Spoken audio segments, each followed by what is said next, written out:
अस्सलाम वालेकुम students, welcome to my YouTube channel. उम्मीद करती हूँ आप सब लोग खैरियत से होंगे। अगर आप मेरे चैनल पे न्यू हैं तो प्लीज़ मेरे चैनल सब्सक्राइब कर दें और अपने फ्रेंड्स को शेयर भी करें ताकि मेरी आने वाली वीडियो आप तक टाइम से मिलती रहे।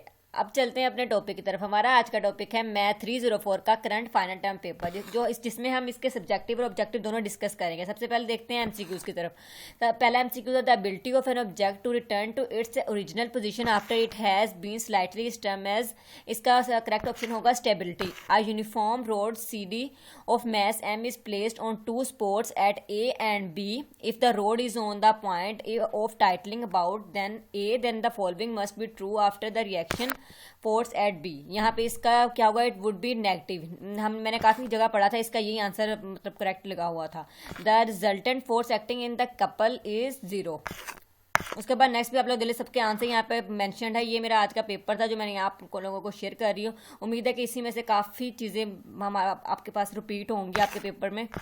नेक्स्ट है the moment of a force is a vector quantity होती है, जैसे आप जानते हैं स्टार्ट से हम पढ़ते आ रहे हैं। The resultant couple moment is dash vector sum होता है दोनों का, तीनों का जितने भी हमारे पास होते हैं रिजल्टेंट, एक हो R1 हो R2 और 3 हो, उसका वेक्टर सम होता है। The distance between the force acting in the couple is finite.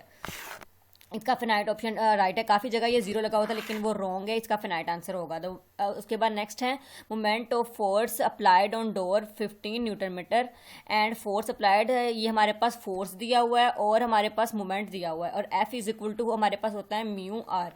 उसके बाद हम इसको हमारे पास ये जो मतलब F moment F is equal to यहाँ पे होता है DR। हमने डिस्टेंस मालूम करना है ना, तो इसको साइड पे 15 को डिवाइड करेंगे 3.75 से, तो हमारे पास आंसर आएगा 4 metre. To form a couple force should be, हमारे पास ये आंसर इसका मेरे पास मुझे ऑप्शन याद नहीं थे कि क्या पेपर में आए थे। इसके all of the given option लगने हैं जितने भी यहाँ पे ऑप्शन दिए होंगे। उसके बाद नेक्स्ट है which of the following is correct for the moment of couple M caused by two force of the same magnitude F and separated by the distance of R. हमें पता है कि M is equal to R cross F होता है, यहाँ इनमें से और कोई नहीं होता।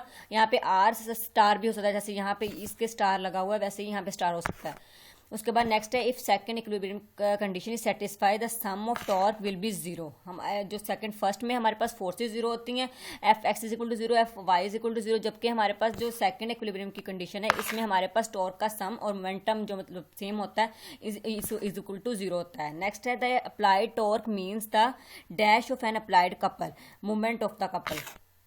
उसके बाद रिजिड बॉडी और a set of rigid body is subjected to workless constraint is in equilibrium if and only if 0 virtual work done. यहाँ पे जो हमारे पास वर्चुअल वर्क डन के प्रिंसिपल्स दिए हुए हैं उनकी स्टेटमेंट्स आप लोग एक बार रीड कर लेना, क्योंकि वो एमसीक्यूज के लिए आज तक काफ़ी इंपॉर्टेंट है।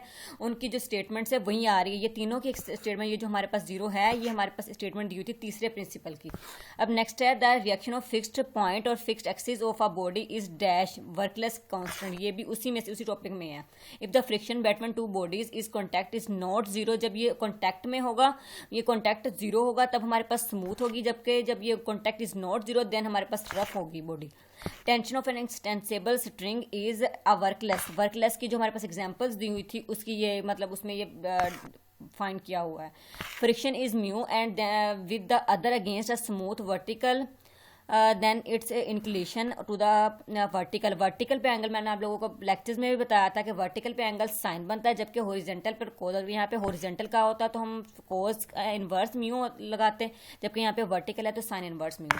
उसके बाद normal reaction causes the penetration, इसका ये ऑप्शन बन रहा है। अब नेक्स्ट देखें, ये आगे एग्जाम्पल्स दी हुई हैं। एन एक्सटर्नल फोर्स जो नहीं करती उसमें हमें एक्टिव फोर्स कहते हैं, जिसमें हमें इसकी जरूरत होती है उसको हम रिएक्टिव फोर्स कहते हैं। सारी डेफिनेशन एक बार आप लोग वहां से हैंड आउट से रीड कर लेंगे। देखिए यहाँ पे अब नेक्स्ट है ये वर्चुअल डिस्प्लेसमेंट की डेफिनेशन दी हुई है। Any line perpendicular to the line of the couple is called the axis of the couple, ये भी है हमारे गिवन हैंडआउट्स में। A body of negligible small dimension is called a particle.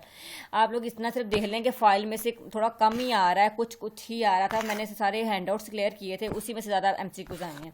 उसके बाद 23 क्या है, forces are those forces which are not due to any part of the, जिसमें हमने कहा है कि वो फोर्सेज जिसमें कोई पार्ट के डिफरेंट पार्ट होते हैं सिस्टम के, उसको हम इंटरनल फोर्स कहेंगे। जिसमें हमें कोई पार्ट की जरूरत नहीं होती सिस्टम की, उसे हम एक्सटर्नल फोर्स कहेंगे। If a particle rest on और अ प्लेन इज रिएक्टिव फोर्स। उसके बाद ये देखिए सारी डेफिनेशन एक बार आप लोग खुद रीड कर सकते हैं, यहाँ पे इसमें मैथमेटिकल वर्क नहीं है कोई भी। ये फार्मूला ज़रूर है, द वर्क डन का फार्मूला है FDR अगर इसका हम लें तो। उसके बाद कोफिशिएंट जो कांस्टेंट होता है वो 0 होता है। और जी नेक्स्ट ये जो हमारे पास पॉसिबल नहीं है वो माइनस, ये इसका था मतलब इसको सोल्व किया ना हमने, 40 को 20 पे डिवाइड कर दिया, F is equal to mu R, mu निकालना था हमने, म्यू इज इक्वल टू 40/20, 40/20 किया तो 0.5 आ गया था। Friction between two bodies is said to be dash dynamic यहाँ पे होगा अगर वन बॉडी स्लाइड करेगी, अगर कोई बॉडी स्लाइड नहीं करेगी तो स्टैटिक होगा।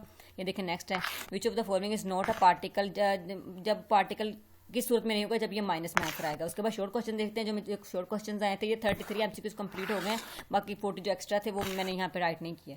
आगे नेक्स्ट क्वेश्चन है, फाइंड द मोमेंट वेक्टर। यहाँ पे हमने मोमेंट मालूम करना है जो कि हमें पता है R क्रॉस F होता है। R क्रॉस F किया तो उसके बाद उनकी वैल्यू दिखी, हमने इसका डिटरमिनेंट मालूम करके उसके बाद इसकी वैल्यू फाइंड कर दिया I और K में, क्योंकि J जो था वो माइनस हो गया था यहाँ पे 4 - 4। यहाँ पे आप लोग देख सकते हैं बिल्कुल सोल्यूशन फाइंड है आपके सामने। उसके बाद ये था show that the mu is equal to 10 alpha. ये हमारे पास हैंड आउट में हमें थ्योरम दिया था जिसे हमने फाइंड करना था, तो हमने इसको स्टेप बाय स्टेप किया है। Max is equal to M K G, W हमें पता है mg के इक्वल होता है म्यू को, यहाँ पे उन्होंने कर दिया कि म्यू हमारे पास इक्वल क्या है, coefficient of friction. Then F is equal to जैसे कि हम जानते हैं म्यू आर होता है और आर इक्वल होता है mg कोसिटा के, यहाँ पे इनकी वैल्यूज लगा दी है। देन हमने कहा इसकी मैक्सिमम वैल्यू तो म्यू mg कोसिटा होती है, जबकि F is equal to mg sine theta. Equilibrium में अगर हम ले तो इन दोनों को इक्वल करेंगे, मतलब कंपेयर करेंगे इक्वेशन को, तो हमारे पास यही सिचुएशन बन रही होगी। उसके बाद नेक्स्ट क्वेश्चन है फोर्स ऑफ, हमारे पास यहाँ पे फोर्स दिया हुआ है और डिस्प्लेसमेंट दिया हुआ, हमने वर्क डन मालूम करना है, जबकि एफ डॉट डी वो होता है, उन दोनों को मल्टीप्लाई करवा के हमारे पास आंसर बनता है 23 न्यूटन मीटर। उसके बाद नेक्स्ट क्वेश्चन है last, a block of mass 10 kg is placed and horizontal table. हमारे पास मैस दिया हुआ है फोर्स और हमारे पास म्यू की दी है, हमने फ्रिक्शनल फोर्स निकालनी है। देखिए हमारे पास मैस गिवन है, हमने R is equal to mg निकाल लिया है। हमने फाइंड करना है कि जो हमारे पास ग्रेटर देन है कि लेस देन है। F इज इक्वल टू हमारे पास होता है म्यू R, म्यू की वैल्यू हमारे पास गिवन है, R की वैल्यू हमने निकाल ली है mg से, तो हमारे पास ये देखिए आंसर आ गया जो कि हमारे पास लेस देन है। तो द ब्लॉक मूव, ये जो हमारे पास बॉक्स दिया हुआ या ब्लॉक है जो भी वो मूव कर रहा है। उसके बाद नेक्स्ट है रिप्लेस द 3 फोर्सेज, हमें 3 फोर्सेज दिए, हमने इक्वलेंट फोर्सेज कपल मालूम करना है। ये देखिए फर्स्ट फोर्स क्या था, 200 हमारे पास थी, 200 को 4 से मल्टीप्लाई किया तो ये हमारे पास दूसरी डायरेक्शन में, ऑपोजिट डायरेक्शन में तो ये माइनस होगी, तो इसको किया निकाल लिया। दूसरी हमारे पास सेम ऑपोजिट मतलब सीधी डायरेक्शन में तो ये प्लस में होगा। नेक्स्ट भी उसके बाद तीनों को प्लस कर देंगे, MR रिजल्टेंट जो होगा तीनों को प्लस करके जो आंसर आया हमारे पास गिवन है। अब नेक्स्ट क्वेश्चन है पार्टिकल ऑफ मैस 2 kg, हमारे पास मैस दिया हुआ है, एंगल दिया हुआ है, उसके बाद इसको फॉर्मूला लगा से बस सिंपल फाइंड करना है जो हमारे पास था गिवन mg साइन थीटा, इसमें वैल्यूज पुट करके हमने निकालना है। अब नेक्स्ट क्वेश्चन में आप लोग देख ले, इसमें भी कोई खास डिफरेंस नहीं, बस सिंपल से इसका फॉर्मूला लगा हुआ है, इक्वेशन ऑफ विचुअल वर्क डन की 4x, यहाँ पे जो हमारे पास गिवन है 4x - 3 12 - x। यहाँ पे हमारा क्वेश्चन खत्म होता है। प्लीज़ अगर आपको वीडियो पसंद आई हो तो प्लीज़ सब्सक्राइब ज़रूर करिएगा और ये पेपर ज़रूर करें, क्योंकि इनमें से मोस्टली रिपीटेड हो रहे हैं, वो न्यू पेपर नहीं बनाते, कुछ 0.5% इसका ही यूज़ करेंगे। Thank you so much.